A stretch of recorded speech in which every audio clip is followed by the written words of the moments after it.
Communist പക്ഷത്ത് നിന്ന് സുകുമാരന്റെ മക്കൾ ഈ വീടിനടുത്തുള്ള RSS ശാഖയിൽ പോകാൻ ഇടയായതിന്റെ അത് പറഞ്ഞു. സ്കൂൾ പിള്ളേരും ഒക്കെ ഉണ്ട്.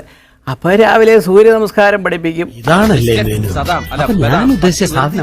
അതായത് അപ്പൊ പിള്ളേരോട് ആ തരത്തിലാണ് പ്രൊജക്ട് ചെയ്യുന്നത്. അല്ലാതെ ഇത് പോയി കഴിഞ്ഞാൽ ഇവിടെ വാളും ഇതിപ്പോ RSSകാരാണോ നമ്മുടെ നാട്ടില് വാളും പരിചയം കൊണ്ട് നടക്കുന്നത്? നിനക്ക് മാത്രമേ ബാക്കി പറ. വെട്ടലും കുത്ത് RSS എല്ലാവരുടെ കയ്യിൽ ഇപ്പോൾ ഉണ്ട് കത്തിയും വാളും ഒക്കെ. അതൊക്കെ ഇപ്പൊ ഒരു കോമൺ പണ്ട് ആരാണ്ട് പറഞ്ഞതിൻ്റെ തൊട്ട് വെറുതെ ഒരു വടി കൊണ്ട് നടക്കുന്നതല്ല ഇപ്പം വലിയ വാളും ഒക്കെ കൊണ്ട് നടക്കുന്നത്. ബെസ്റ്റ് ഇതാ നമ്മ ഫ്രണ്ട് നമ്മ അരുമേ തമ്പി. അതൊക്കെ ഇപ്പൊ ഒരു കോമൺ പണ്ട് ആരാണ്ട് പറഞ്ഞതിൻ്റെ തൊട്ട് വെറുതെ ഒരു വടി കൊണ്ട് നടക്കുന്നതല്ല ഇപ്പം വലിയ വാളും ഒക്കെ കൊണ്ട് നടക്കുന്നത്.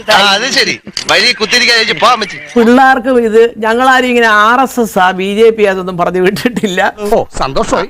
ഏതെങ്കിലും തരത്തിലുള്ള ഒരു അനുഭാവം അവരുടെ മനസ്സിൽ രൂപപ്പെട്ടിരുന്നു? അനുഭാവം എന്നുള്ളതല്ല, ചില സമയങ്ങളില് കൊച്ചു കുട്ടിയല്ലേ, ക്വൈറ്റ് നാച്ചുറൽ.